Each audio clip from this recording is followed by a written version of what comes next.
Good evening, everybody, and welcome back to the Community Spotlight. And as we're going through Season 2, we're seeing more and more faces of people you know and people you don't know. With me tonight is someone who has spotlighted not once, not twice, but 3 times on one issue and was part of the original written series as well. So it brings me with great pride to bring back the one and only Svend Joscelyne, aka Dreadknux from TSS. How you doing, fella? Hey everyone, how's it going? I'm good, Pete. How are you? I am spendiferocious. That's not a word. It is now. Spendtasticulous is how I am. You are spendtacticulous. I'm spendtacticulous, yes, I like it. That's good. As people may know, Sven is obviously the original co-organizer of Summer of Sonic, but we're not going to be talking about that today. We're here to talk about the Sonic Stadium, the original site that Sven created and with the help of others brought into the bigger range to be one of the biggest Sonic fan sites available out there. So do you want to talk to us about how that came about and where it's got to at this point? Yeah, the Sonic Stadium's kind of, it will always have a kind of really nice place in my heart because it's been going for like 12 years now, so it kind of blows my mind when people ask me, oh, how did this start? Because now I think back on when I actually created it, and when I actually created it, I was in high school, so every time I think about that story, I just think, oh my god, I'm so much older. Where have the years gone? Where have they gone? So yes, I created the Sonic Stadium in the official story. I created it in 2000, year 2000, on the 24th of October. And I basically stole, effectively, my mum's relatively brand new computer, learned how to code HTML on my own, and just built a basic site and just chucked it out there. That took me about 6 months on and off because obviously I was in my last year of high school. Yeah. But what actually got me to that point was about a year or so beforehand when I was first introduced to the internet. I was about 14 years old, and the school that I was going to had a brand new IT centre that they just built.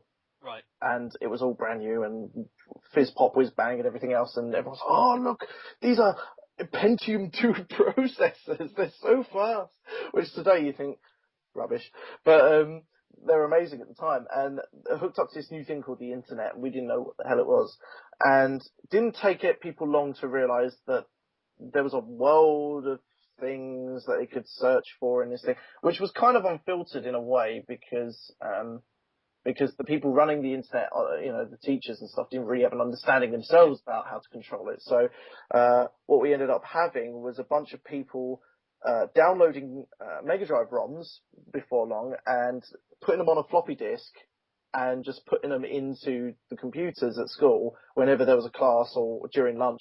We weren't technically allowed to do it, but, kids are kids, aren't they? So I noticed that a lot of these floppy disks were kind of flying around. People had their own ones. They'd sit down in the IT lab, shove the disk in and start playing Sonic 2. Sonic 2 was the most popular game that people were downloading. And I'd been a Sonic fan for many years, since I was a kid in the 90s. But I don't want to say the word repressed. It makes it sound like a cult being a Sonic fan, but I know, right? But I had a Nintendo 64 and not a Sega Saturn. So along the way, I'd stopped kind of being as big a Sonic fan as I was. So when I saw Sonic 2 being played in like 1999 or whatever, it kind of hit home, and I was like, oh, I remember being a kid when I used to love this game. Obviously, everyone else had the same opinion. That's why they all had it on their floppy disks. But then I started thinking, well, I really had no use for the internet back then. It was just like, I'll look for, I don't know, funny pictures. Or there was a website called board.com. I don't know if it's still alive, but it was just basically stupid jokes that you could go to. That was literally my only usage of the internet until I one day decided to think, well, I used to like Sonic. What happens if I type Sonic into the search engine? And I didn't think I'd get many results because at the time I was the only kid that I knew that liked Sonic. Everyone else was like, oh, Sonic kid, So I typed it in randomly one morning, expecting nothing, came back with about 1 million results, and just kind of looked at them in such sheer delight and wonder. There was a whole community of Sonic fans out there from websites that were very prominent back then, like Sonic HQ and the Sonic Foundation. And there was the one that I found a home in was a place called the Moogle Cabin.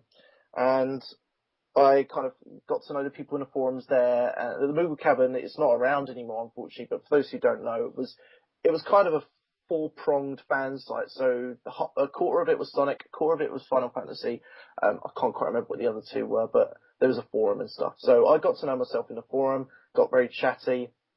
And then, just being with people that knew the same stuff that I knew and kind of had the same opinions as me, in terms of, like the same experiences, just kind of made me think, well, people are able to just sit at home and make a website on their own, off their own back. Like these are fans. They've made this such a massive website and they're able to communicate with people all around the world. And I thought, well, wouldn't it be cool if I did a Sonic one? And of course I'd already seen like Sonic HQ and everything else. And Sonic HQ was the biggest website at the time. No website could ever touch it. And I just thought to myself, well, it's not about, coming anywhere close to anyone else. It was more for my personal benefit. I just thought, I think I know a fair bit about Sonic, I thought to myself. And I thought, I'd just like to share what I know. And also I quite like writing, as you know. My profession is a video games journalist. So I kind of use that as a means to push out my desire to write as well. So yeah, that was kind of where the desire to make the Sonic Stadium came from. And yeah, it was very very interesting, very cool as well to do that. That's cool. I mean, obviously, this year marks Stadium's 12th year. Don't remind me. Oh my god, so many years. 12 years. I would have been 16. So it's going to start disowning me and having tantrums sooner or later. It's going to be funny. Bringing home that boy that you don't like. Hey, my website's a dude, all right. Bringing home that girl that James Dean with the leather red jackets and stuff. Proper rocker. Then is that what you're saying? Yeah. But yeah, it's entering its 12th year.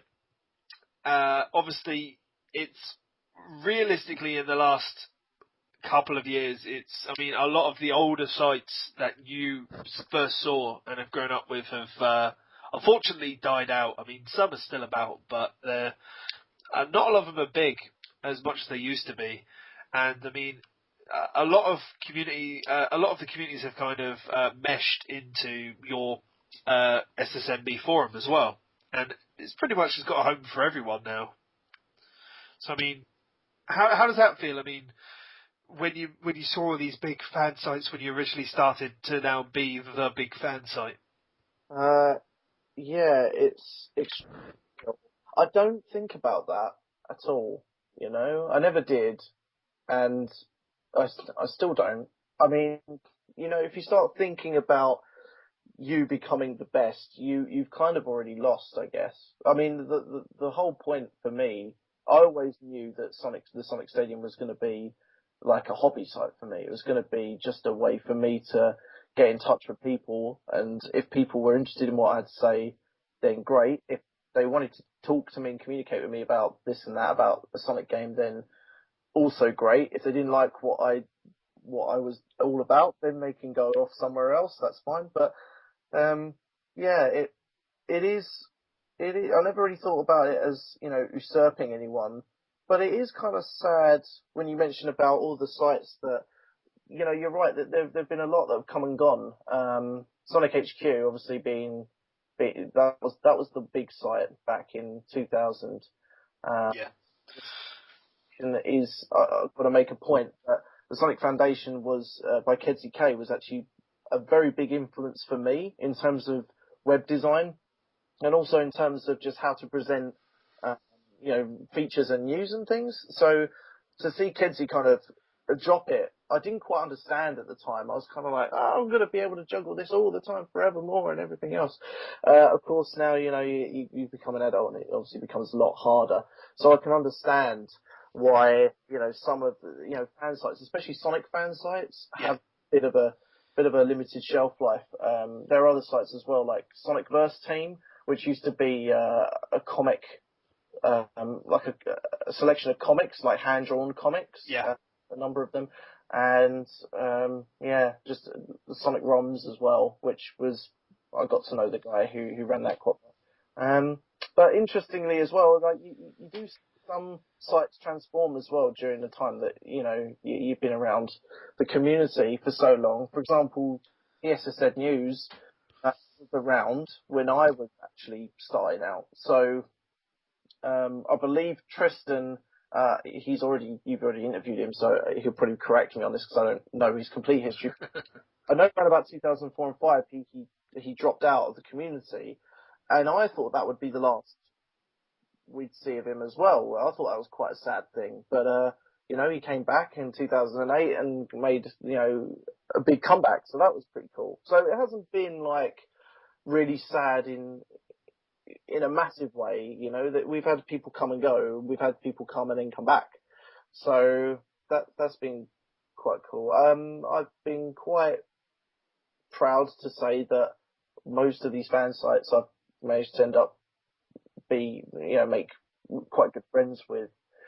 So yeah, it's interesting. It's quite fascinating as well. When you see people who used to run fan sites and now they're on SSMB, it's quite strange because I'm like, where's your website? The guy who, a chap called Matt in Australia who used to run Sonic Vegemite, which I always really liked. It was kind of a light-hearted Sonic fan site where you just have a couple of jokes and stuff. And now Matt sometimes, I don't think he's quite so active anymore, but he, last time I heard of him, he was in the SSMB going, "Hi, Svend." I'm like, Jesus Christ, it's Matt.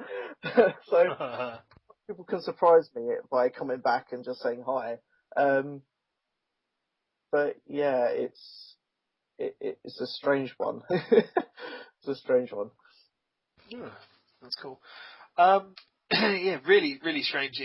I can understand the point of seeing all these people that have not had their own website and then come to you, but then I suppose the same can be said with, you can see all these people that are on your board and they take a chance at doing something like you once did and go off and try to make something of their own website and be part of the community in their own way.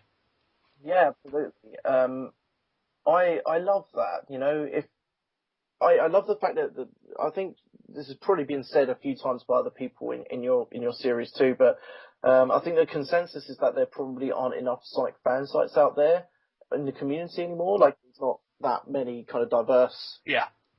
Like, you think, some people may argue, you think of the big names, it's Sonic Retro, Sonic Stadium, Sonic Rex, some of the others. You think, well, you can think like that and then kind of limit your, kind of get a bit depressed and not bother pushing our website, or, you can just take a chance on it and just do what you want to do. And if you persevere and stick with it, your project will ultimately flourish. I mean, for example, TSS was the little guy way back when, and I had no intention of taking over anyone else or doing this, that, and the other. I just wanted to make a fan site. And I know I can say for a fact that, people like Kids K, people like Vector from Sonic HQ, people like the Moogle Cavern, and Kulok, they inspired me. And I can say that because of websites like that, I was able to kind of make my own site and be where I am today with it. If people can say the same about TSS or Sonic Rex or TSSZ or anyone else, then that's really good. That's really good news.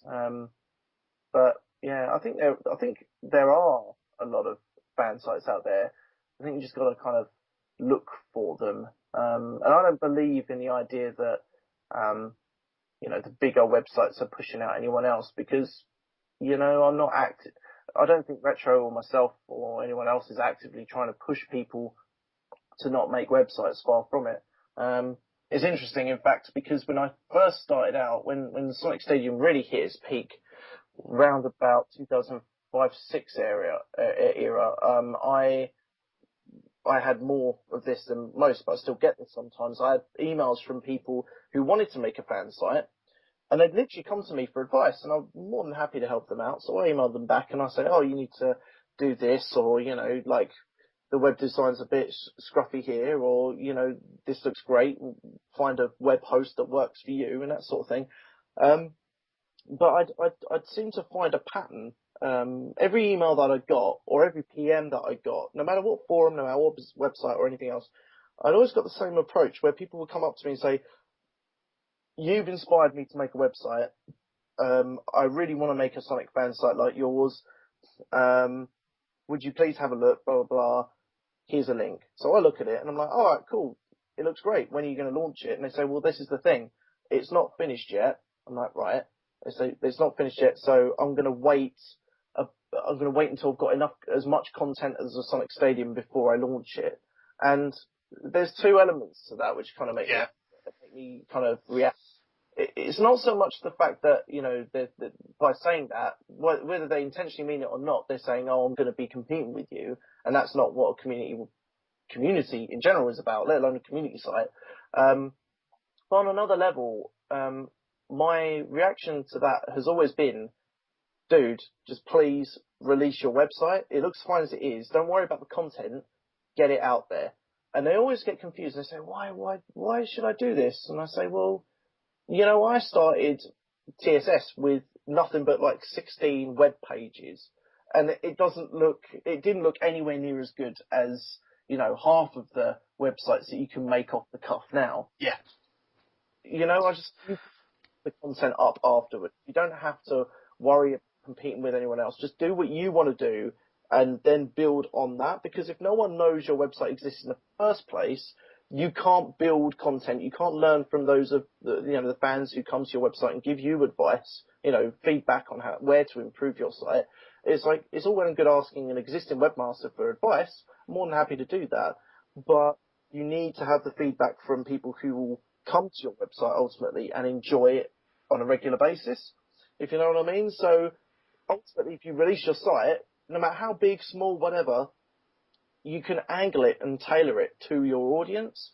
And that way, you might come up with an idea and say, oh, this is a really good idea. I'm going to make a wiki just like Sonic Retro. Go out, put it out there, and then your visitors might come back to you and say, oh, actually, I quite like how you did this little thing that was supposed to be flippant one day. And that might shape the whole course of your website to being not so much an information resource, but something else entirely. So there is worth in getting a site out there that you don't believe is finished. It's only finished if you don't believe it, if you believe it is, Yeah. So, yeah, it's really nice when people say they want to kind of make their own site, whether it's based off of, inspired by me or not. It's really nice when people say it's inspired by TSS. That really kind of warms my heart. But I think just generally, if people want to make a site and somehow figure out their own unique way of making a community a better, bigger place, then, I've got nothing but respect and love for that idea. So, more power to them. I think there's definitely a lot of, especially more recently, I mean, with Summer of Sonic really just always going forward, of people knowing that they're part of the community and wanting to give back to the community. Such as a point, I mean, we've seen a big uptake in a lot of community-based fan projects recently. The Sonic Stadium music album project that came out beginning of this last year, but been worked on throughout most of last year, I think is a good example of that. Yeah, absolutely fantastic. And I will categorically go on record to say I had nothing to do with that. That was nothing to do with me. Someone on the forums essentially came up and said, hey, wouldn't it be cool if we made an album? And someone else went, yeah, let's do it. And they could have just named it any old thing they wanted. But then they just kind of turned around and said, oh, what should we call it? Let's call it the Sonic Stadium album. And this was all happening when I was working or something. And I look up for 5 minutes and I'm like, well, what the hell's going on? It surprises me that people want to give back as much as they get. And I think this is where the community's going now. You're absolutely right. When people come to something like the Summer of Sonic, absolutely the first reaction I get, apart from obviously the thank yous, is people saying, if you need a hand, I'm more than welcome, I'm more than happy to do something, and all this and that. And I think that's an example of where things are going now. Going back to my point where I mentioned that some people may have been saying, and I kind of agree as well, that, you know, there aren't that many fan sites out. You just mentioned that there are kind of fan projects now. I would go so far as to say that's probably the next step of where people feel like they can contribute to the community, because websites can only go so far. I don't want to say we've reached the peak of what we can do with fan sites, but maybe the reason why we haven't had that many prominent, new, fresh websites out there is because people are looking for new ideas to you know, kind of express themselves. And people are now doing it through fan art. They're now doing it through music. They're now doing it through video, and video is a big one. And I think, if anything, things like forums, and I think it probably is an effect of Summer of Sonic anyway to a degree, collaborations have become quite a big thing. Yeah. In particular, you know, it's not just one dude with his fan art site. It's a group of dudes doing, you know, a fan art book that you could probably buy, you know, in real life, and with a plush cover and everything, you know. It could be Sonic Paradox. You know, they for years, you know, before Summer of Sonic, they were doing a collaborative thing. Yeah.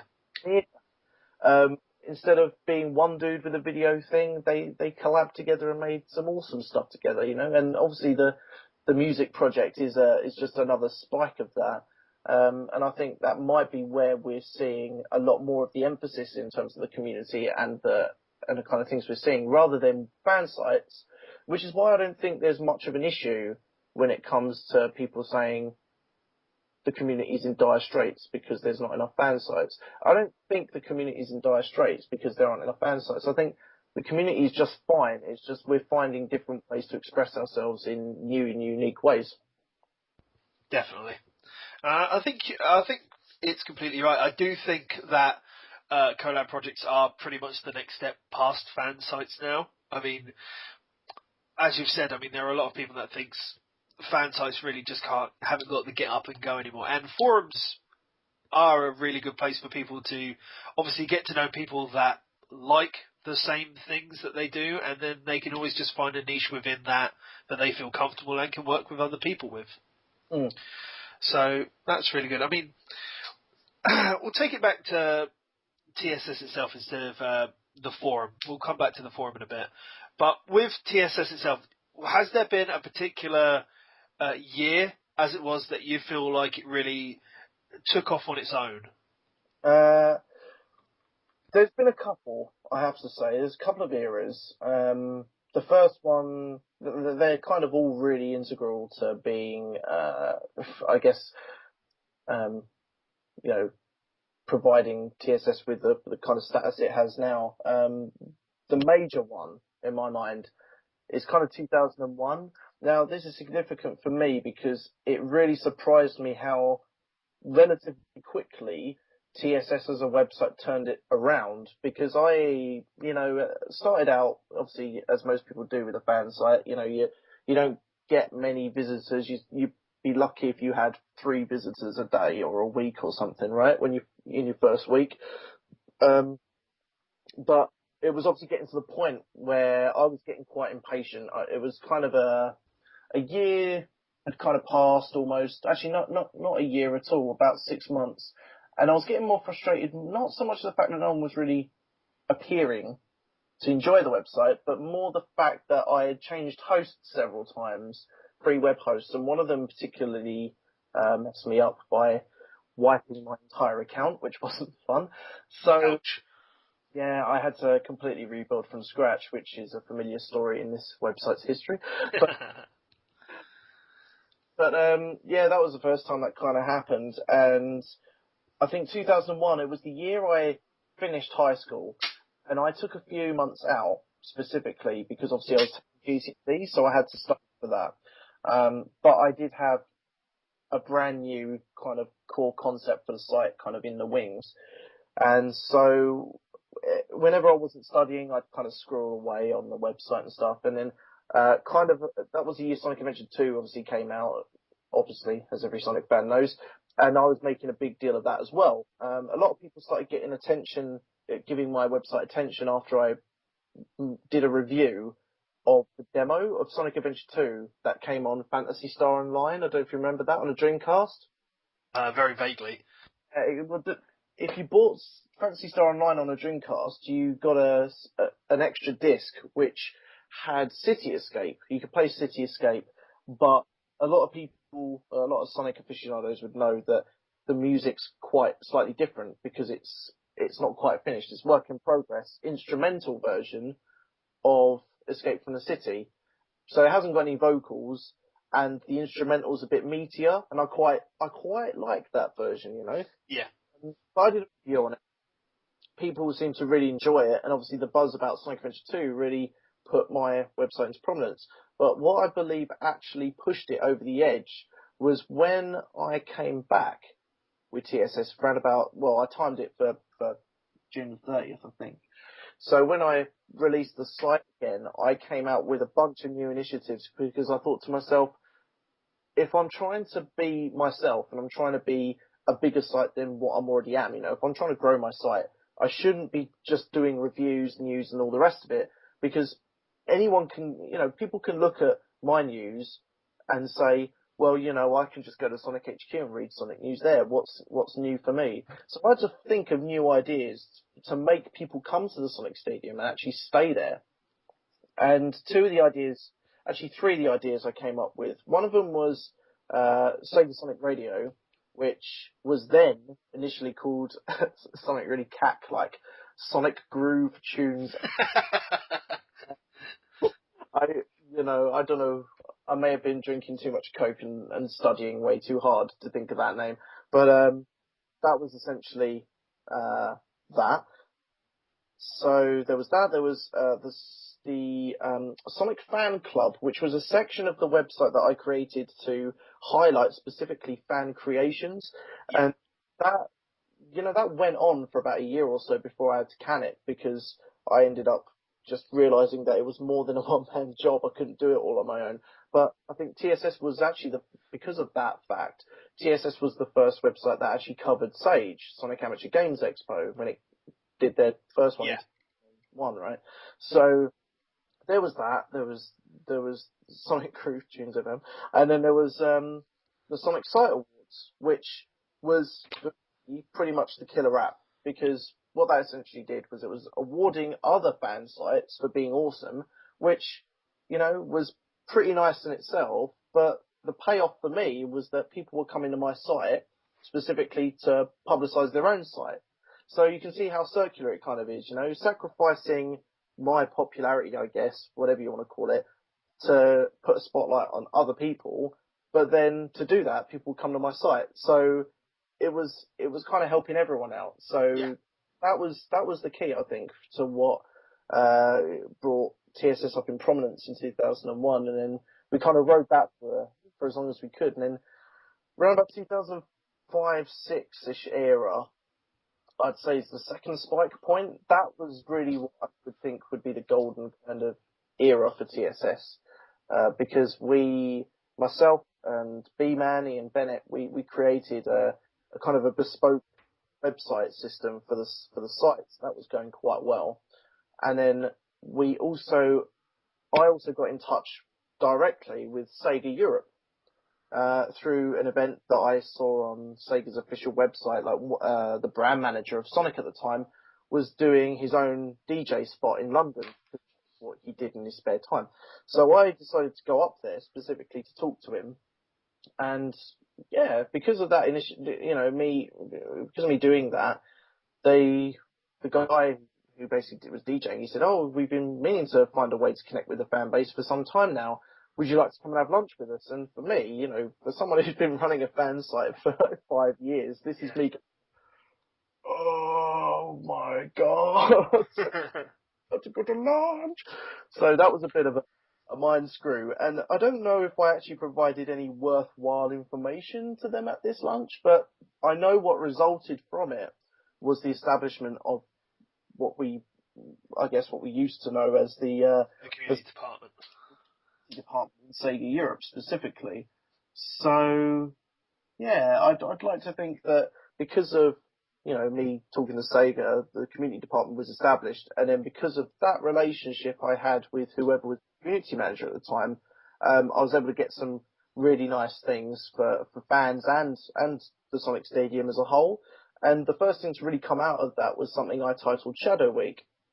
Obviously, Shadow the Hedgehog was just coming out at the time, and I don't know how the hell I managed to do this, but I managed to skin Sega for about 5 copies of the game for general release, including a signed copy by Takashi Iizuka, and that was pretty random. We had like a week full of content as well, like random fan site about Shadow and his life. This is so that was, and I think from that point on, people took TSS as, I guess, I don't want to kind of put words in people's mouths, but maybe as more than a fan site. It became like a real bona fide resource for a lot of people and a kind of a second home. And I think from that point on, we've always kind of had this angle of being, not really official, but kind of the halfway mark. Yeah. Which is a really nice place to be, because Sega obviously really want to communicate with the fans. It's just the personnel's not there at the moment. Obviously, there's no community department. The personnel's not there. But their intentions are pretty good. And to have a website that can kind of, relay messages, but also have its voice is quite important, I think. So, that was really the second era. So I've gone on for way too much, but essentially there's TSS has really, really proved that it deserved to have a place in the realm of Sonic community websites. So those are the two I'd say. Oh, that's awesome. One has to ask, is there anything you would change about the way the site is developed over time, or are you quite content with how it's been over its 12 years? That's a really good question. I wish I could remember half the things I did in the 12 years. Do you know what? On a general level, I think that I've done all right. I don't think there would have been much that I would have changed. I'm aware that there have been points. There was one specific point in 2008 when we made the transition to WordPress. There was a time there where approach, so that instead of being, emphatic about everything, like, oh, we're a bunch of Sonic fans, isn't this cool, Yeah. We were kind of more, not critical per se. Brad, at the time, was certainly critical of everything, but I think we were just trying to be a bit more honest. And we were trying to present it in a way that a blog should be. This was kind of a transition period where we decided that having a website, as it truly kind of was at the time, would have been too much hard work for a hobby site. If we wanted to dedicate the resources that we wanted to it, it would have had to have been, a pretty much paid for project, like something that would be getting me my bread and butter. But it wasn't. And, I had to kind of evolve the site in a way. Yeah. And I think the 2008 period was kind of a teething point. I wouldn't necessarily change anything I've done in that era, but it was certainly a learning process. And I guess the site needed to have a point where it went through that sort of thing. But yeah, I was kind of feeling that was one area where I changed my tack a bit, where, like I said, instead of being like emphatic about things and just being a Sonic fan, I was trying to be a bit more, let's hold Sega to task about things if they need holding to task about things, and let's put an honest face on this sort of thing. And sometimes it worked, sometimes it caught its controversy, sometimes it just didn't really work. And then I realized that a blog, I kind of figured out how a blog should kind of be. I guess there isn't really a specific way in how you should write a blog, but it wasn't how I felt that I wanted to kind of work it out as. So I kind of reverted back. It was still a blog, but I kind of found my personal feet a little bit more. So I think there have been some points where it's been interesting in terms of experimentation. But generally, I think everything you go through in life, not just websites and things, is a learning experience. Something that is worth going through. So even if it's bad, so I don't generally tend to regret things that I've done, even if it's stupid, right? That everything I do shapes what I'm doing now and who I am as a person today. So yeah, I wouldn't necessarily change anything, but it has been an interesting 12 years. And I'd say that year in 2008 was kind of, is a big example of that. Okay, that's brilliant. I think we'll call that an end for part one as it is, because there's still a fair bit left to talk about.